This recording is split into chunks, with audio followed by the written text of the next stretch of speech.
Greetings again. I'm Russ Hatfield, along with my twin soul Kara, who is a higher dimensional member of Ashtar Command, stationed on an underground base where they watch over our planet. This lesson on coercion, channeled by Kiri through Mark Crocker, is called Adrenaline Overloads. In it, Kiri gives a dissertation on the dangers of coercing someone to the point where it generates adrenaline overload. She gets into a very detailed talk about adrenaline and its uses. She also gives an impromptu demonstration of coercion on a kitten and a morals explanation as well. You can follow our online transcript at the link below of our homepage, centerforascension.org. Please subscribe if you want at the end of this video to be alerted to future channeling sessions, editorials from Kara and myself, and lessons from the Center for Ascension. And now, Adrenaline Overloads. Okay, let us address a topic near and dear to my heart. Okay. Coercion. Good. Okay. Coercion what? Coercion by design. Okay, let us take a little something. Okay, you have a group of felines all sitting around, and there's one cute little feline. Who's listening? And you want that feline to come. The trick is to make eye contact, eye to eye. You look into its eyes and it looks into yours. To make the appropriate thoughts and actions friendly and open. Now you have to understand a little bit of the mentality of the feline and the fact that it doesn't trust anybody because its mother doesn't trust anybody. It wants to. It's inquisitive. It will come up and sniff you. It will overcome. So you have to use an incentive to achieve the goal.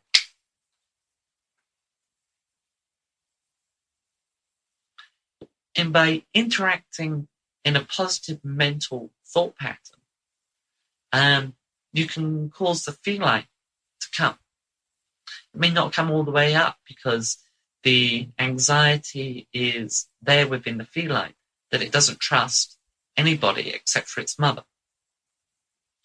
So it overrides the call from your mind to come to you. The fear and the adrenaline takes over and it runs. Now, adrenaline and dealing with adrenaline rushes leading up to this is something that can be harmful both to the coercer and the coercee. Okay, now, coercion has to be done carefully, as I've stated frequently in the past. What transpires is that you are giving commands to the person that has to override their thoughts and their behaviors. Now, it has to be done subtly.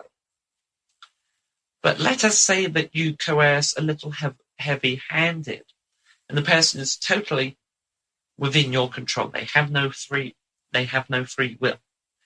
And you have them a puppet on a string. And a situation occurs that causes you to fear for their safety or your own safety. Let us say you're coercing somebody to get somewhere in a hurry. And you're sitting in the passenger seat and you've got them doing the foot to the method or routine. And they're going as fast as they can through traffic. And all of a sudden, the light turns red and they almost smash into the back of a vehicle. You have adrenaline overload because the situation that you've put yourself in by coercing them has endangered your life and their life. You lose control of their mind. And suddenly, they have free will of their own. And they suffer from fear going, oh my God, what happened? Why was I driving so fast? I almost killed us. And they do the whole entire guilt trip, but because you were coercing them and you know what they're probably thinking, it flashes back on you even worse. So when you coerce, and you coerce in a way that endangers, you're opening yourself up to all sorts of harmful possibilities to do with adrenaline overload and all the harmful effects that adrenaline overloads can do. The thing about adrenaline is that it sits around in the body for months on end. You never need it, and all of a sudden you need it, and it's old, and it's stale, and it tastes funny, and it makes you feel sick. Don't like adrenaline overloads. Now, if you put somebody in a situation and you're coercing them, and you're not concerned about their safety, and you've got no rapport with them, and they suffer with an adrenaline overload without you going through the adrenaline overload, that you haven't put yourself in a situation, you've put them in the situation, but you've got nothing to do with it except for your coercing. That sounds a little convoluted and complicated, doesn't it? I want to type it. But anyway, putting the person in the situation where the adrenaline overload occurs for them only, it doesn't. Because an adrenaline overload will sever the connection. Now, depending on how tight the connection is, depends on how well you're controlling the person. Now, the break in the adrenaline, in the connection with an adrenaline overload, means that 50% of their adrenaline goes flying into your body, triggering your own adrenaline, which makes the fact that instead of having 100% adrenaline that is being released, you're having 150% adrenaline. So, what's the moral of this little dissertation? Well, it's don't put somebody in an adrenaline overload situation that could happen. It's not good. Unfortunately, sometimes you have to. You have to coerce somebody that is very well suited to do something, a particular task that they don't want to do. But it's for the benefit of themselves and other people and yourselves. Okay, any questions? I have one that's unrelated to that. Well, it's related, but in a different field. It's a healing question. But you Okay. can answer it. But first of all, Anne, do you have a question? No. Okay. Not right now, thank you. Yeah, she shook her head no, so I Sorry, I was more concerned with getting liquid there. Mark's throat it sounds like he's been gargling with gas again. the adrenaline overload caused by the still adrenaline, is it a little bit healthier than to release that adrenaline in some safe format than when it just build up like that? It's always useful to use adrenaline. After all, sitting around in the body for months and then festering isn't good, is it? How can you use it?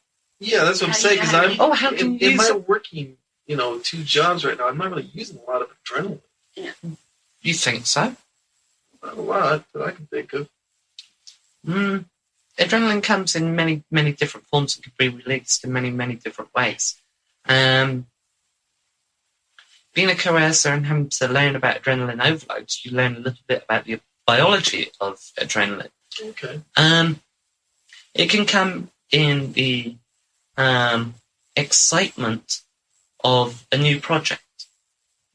You're building a new program or a new computer for somebody that you've never built before. You're a little apprehensive and a little nervous, but there again, you're also looking forward to it, correct? Mm-hmm. Adrenaline's being released just a little bit, little at a time, to keep the excitement there. Also, looking forward to doing something for the first time, or doing something that you like to do. Could take my favorite pastime, but no, that would be too long-winded. The release of adrenaline comes in many different ways. It can be released in the anticipation of something, waiting for something suddenly happening, It can even be released through laughter. Laughing uproariously will trigger adrenaline to be released, and adrenaline causes the heart to beat faster. So you see, adrenaline can be released in many, many different ways. Awesome. So you could set up some daily thing that you could do that would release a lot of it at once, or just those little things all day would release the same amount. It's better to be little bits at a time, because supposing you need a big adrenaline rush, It won't be there. exactly, but it's been all used up. But if you use a little bit here, a little bit there, it's constantly replacing itself and refreshing it. Has anybody ever had an experience of a sudden adrenaline rush followed by another adrenaline rush followed by another adrenaline rush? Yeah, all the time. When I used to fish, it happened a lot. And what happened towards the end? Well, you get pretty tired. Mm-hmm. Mm-hmm. And there is no more adrenaline left. And therefore your reactions, which are supposed to be heightened and sharpened by adrenaline, are slowed down because there isn't any adrenaline. So to release it all at once is only a if you need to. But a little at a time is the best way. And it doesn't have to be a daily thing. The joke about it sitting around and festering in your body is a joke. It's there for a reason. And it is used to being sitting around. Over thousands of years, it has evolved in a way that it will survive, not being used for months on end. Thank you, Kiri. That's a good way to answer that question. Mm-hmm.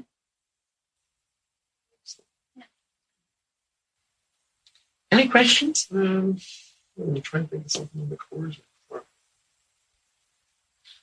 Now, when you're working with someone in coercion, basically, let's say the cat there, which we started off on as far as the adrenaline overload of the cat. Mm-hmm.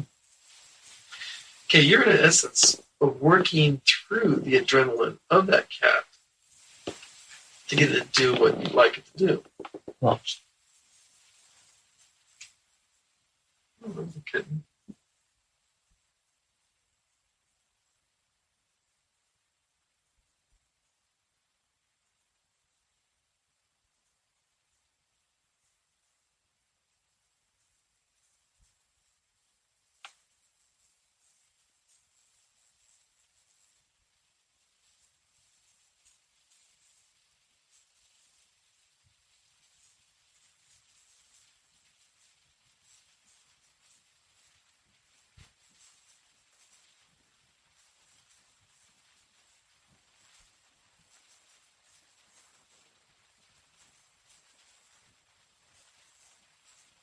No, she wouldn't have come into the room unless she was called.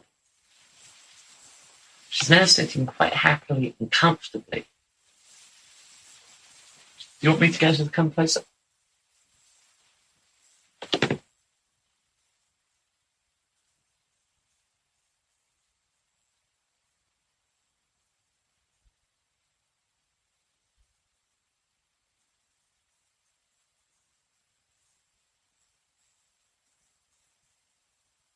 She's having a real anxiety. She's found her limit. Mm-hmm. She won't go beyond that limit because anything beyond that limit would push her adrenaline and her fear up another notch. Mm-hmm. It would scare the living daylights out of the cat, and there could be the opportunity of flash over to me, Right. which in this situation would flash through me back into Mark's body. So I have not only the added responsibility of being responsible for the feline's adrenaline state, but also my own and Mark's. We'll have to be aware of and be responsible for.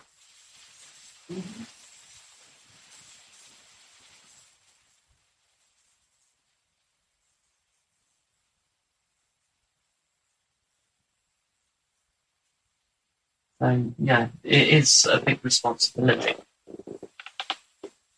You know, she likes the company, Mm-hmm. like, and the human contact, which her mom doesn't. You know, it's not real loving. But she, at the same time, she's real scared of that. Mhm.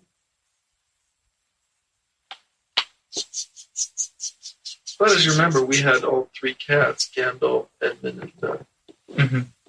See, she's Wicked. gone now. Mhm. Yeah, I started calling her vocally, doing the cat thing, and lost the coercive link. Hmm. She's just outside. She'll come back in.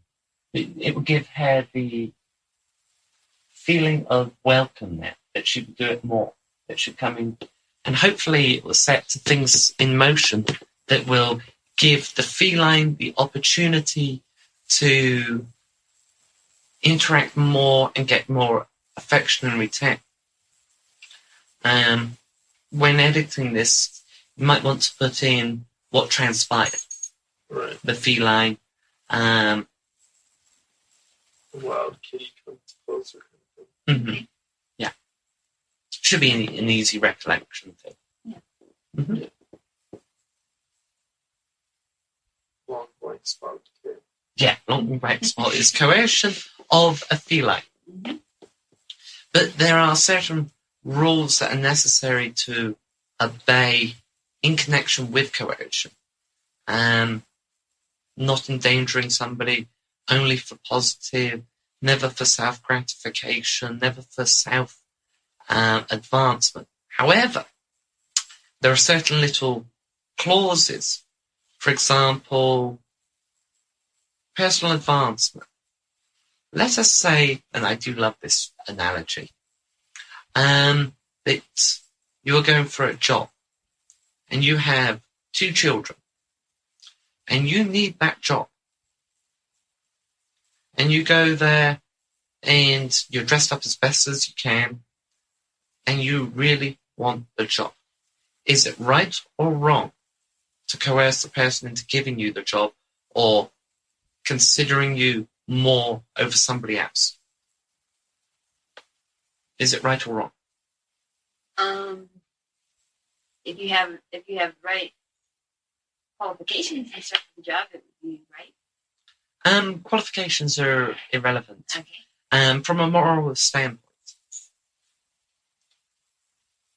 If you're going to be able to give that job,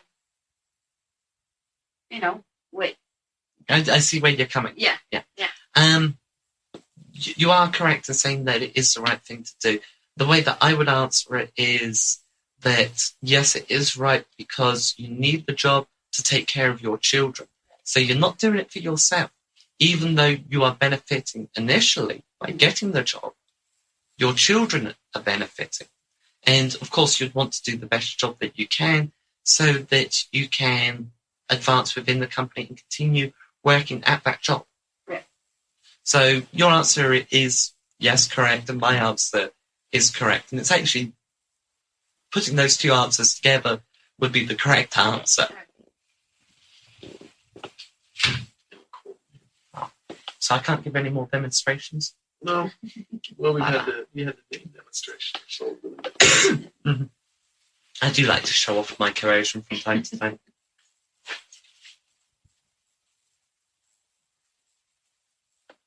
Any questions?